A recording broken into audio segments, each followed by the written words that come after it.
जय हिंद। स्वागत है आप सभी को अपना यूट्यूब चैनल संजीव पाठशाला पे।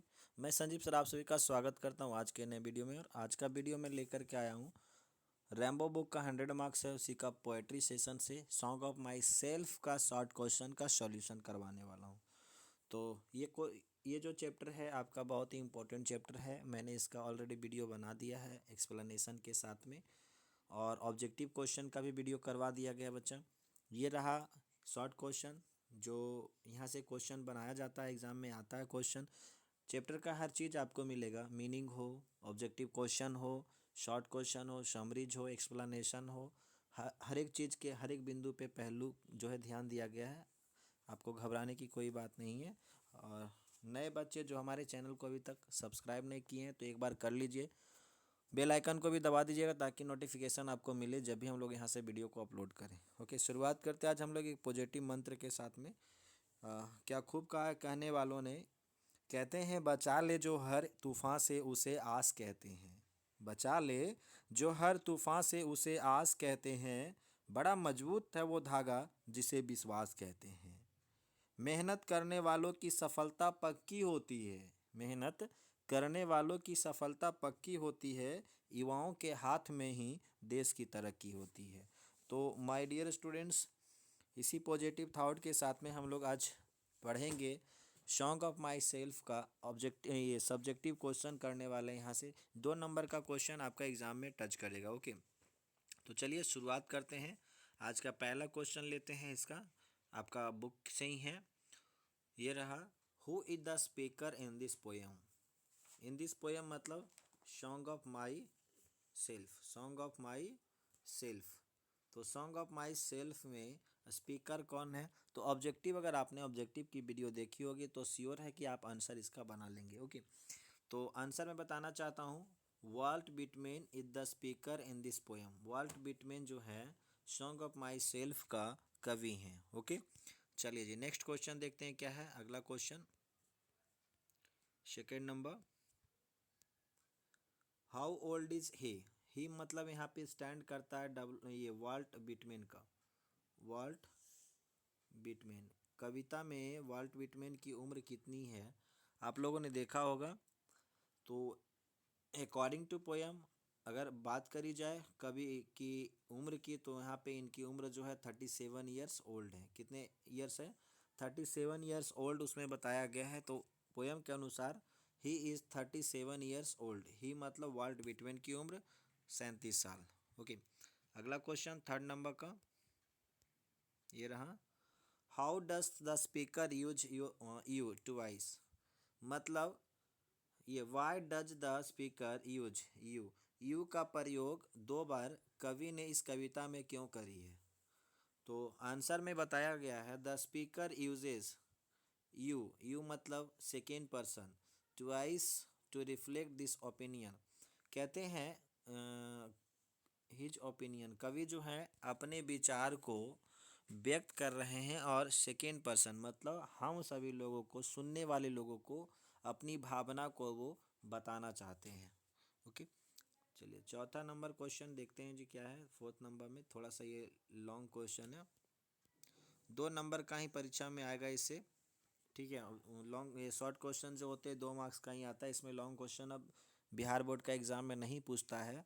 आपको छोटे छोटे 15 से 20 शब्दों में ही आंसर देने होते हैं 2 मार्क्स लेने के लिए। ओके, हाँ, what is meant by nature without check with original energy. इसका मतलब क्या होता है। ये जो दिया हुआ है पोयम के लास्ट पंक्ति में दिया हुआ है, nature without check with original energy, इसका तात्पर्य क्या है। तो the poet loves nature. Answer कहता है कवि जो हैं प्रकृति के प्रेमी हैं, प्रकृति से प्रेम करते हैं। He is in the opinion, उनकी ऐसी विचारधारा है, वो ऐसा मानते हैं कि if check is imposed on the nature, कहते हैं अगर प्रकृति की शक्ति से अगर खिलवाड़ किया जाता है, उस पर ज़्यादा दबाव दिया जाता है, it's result will be verse, तो इसका परिणाम बहुत ही भयानक होगा। Natural balance will be upset, और जो प्रकृति की संतुलन है वो बिगड़ जाएगी। क्या होगी? प्रकृति की जो संतुलन है वो बिगड़ जाएंगे। दस द पोएट से, इस प्रकार कवि कहते हैं, nature without check with original energy. इसीलिए कवि ने कहा है कि प्रकृति की जो वास्तविक ऊर्जा है उसके साथ हमें छेड़छाड़ बिल्कुल नहीं करना चाहिए। ओके, चलिए नेक्स्ट क्वेश्चन लेते हैं 5 नंबर का। ये रहा आपके डिस्प्ले पे। What is the theme of the poem? ये कविता जो है सॉन्ग ऑफ माई सेल्फ, इसका थीम क्या है, विषय क्या है जी? बताया गया ना आप लोग को।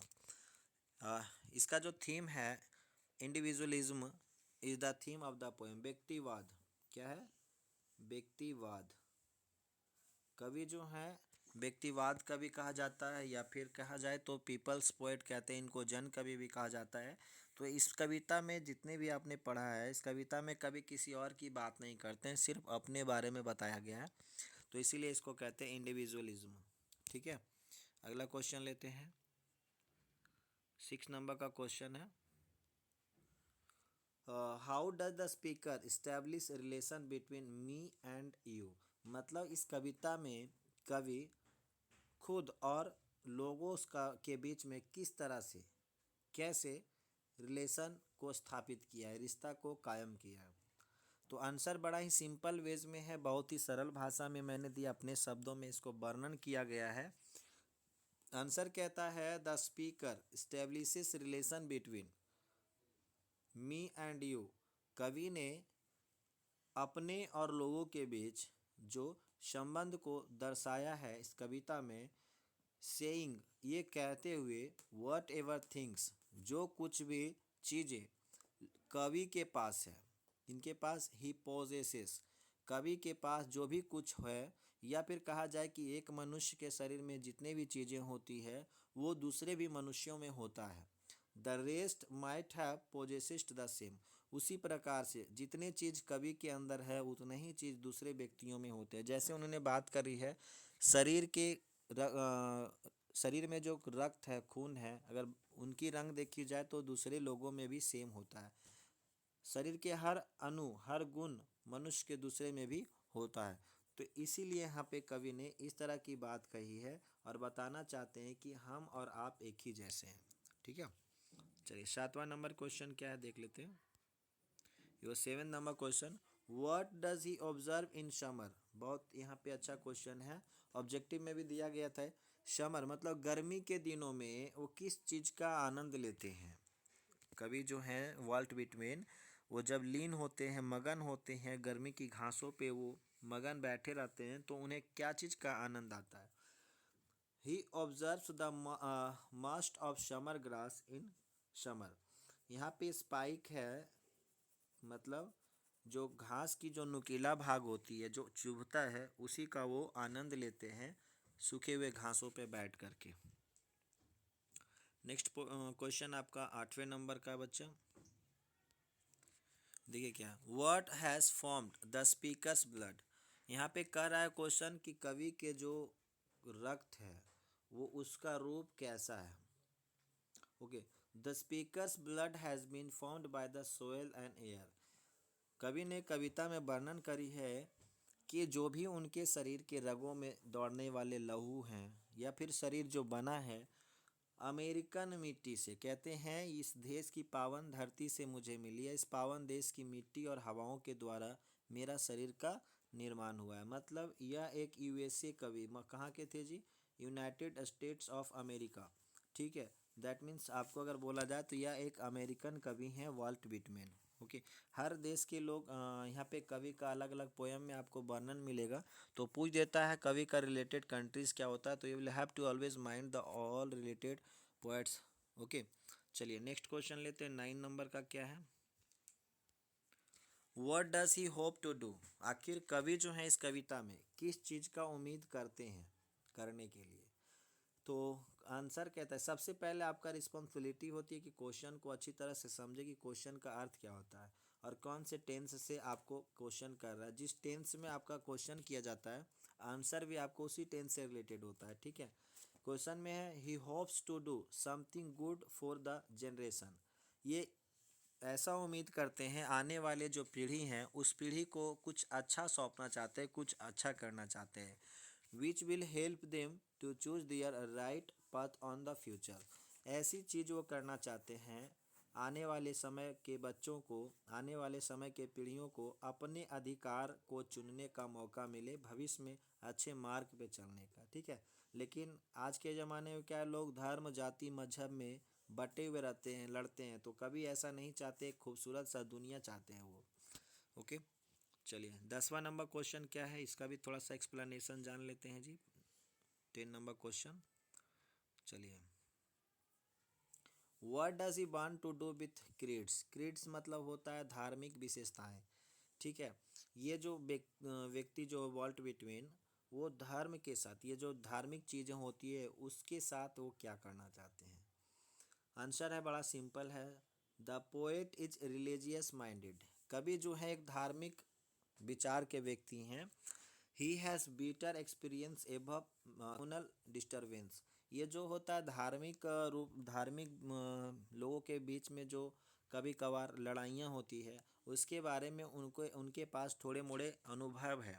ठीक ना, अनुभव मतलब क्या होता है, गृह युद्ध में लोग क्या आपसी लड़ाइयाँ करते हैं, कम्युनलिज्म होता है, जैसे हिंदू मुस्लिम में लड़ना, ईसाइयों के बीच में लड़ना, इसके बारे में उनको अनुभव है क्योंकि उन्होंने इस चीज़ को झेली है। He wants to do establish communal harmony in the society. वो ऐसा चाहते हैं कि समाज में ना कोई भेदभाव हो, ना कोई मजहबी उन्माद हो, मतलब एक सुंदर सा सोसाइटी चाहते हैं, एक खूबसूरत सा समाज चाहते हैं। ठीक है, तो ऐसा वो चाहते हैं। नेक्स्ट का जो क्वेश्चन है, आखिरी क्वेश्चन आपका 11 नंबर का होगा। चलिए जी, इसको भी थोड़ा सा हल कर लेते हैं। What does he want to speak about. किस चीज़ के बारे में वो बोलना चाहते हैं। कवि जो हैं किस चीज़ के बारे में खुल करके बोलना चाहते हैं, उन्हें क्या परमिट करते हैं। आंसर है बाबू, he wants to speak about the coming danger. वो इस चीज़ के बारे में बात करना चाहते हैं जो आने वाला खतरा है। खतरा किसी चीज़ से नहीं है, मनुष्य को, खुद मनुष्य से ही खतरा है। ठीक है, लोगों के दिलों में इतने अलग अलग धर्मों के, अलग अलग जाति के, अलग अलग मजहबों के बीच में इतनी सारी त्रुटियां भर गई है, वो खतरा से अवगत करना चाहते हैं। उस खतरा के बारे में कवि ने इस कविता में वर्णन की है। Which has been created by imposing check on the nature. और दूसरी बात है कि मनुष्यों के द्वारा जो प्रकृति की शक्तियों के साथ खिलवाड़ किया जा रहा है, उसके ऊपर आर्थिक दबाव दिया जा रहा है, ये आने वाले समय में प्रकृति जो है खुद मनुष्यों के लिए खतरा होगा। जैसे कि आजकल देखे होंगे कि लोगों का एक जो इनोवेशन था, जिसके कारण आज दुनिया लॉकडाउन पड़ी हुई है। ठीक है, तो खतरा खुद मनुष्य अपने हाथों से ले रहे हैं। ये टोटल 11 क्वेश्चंस था आपका इस चैप्टर में, छोटे बड़े क्वेश्चन थे, तो मैंने इसमें सॉल्यूशन करवा दिया आप लोगों को। ठीक है, वीडियो अच्छा लगे तो एक बार शेयर कर दीजिएगा, like and subscribe my channel. Thanks, जय हिंद।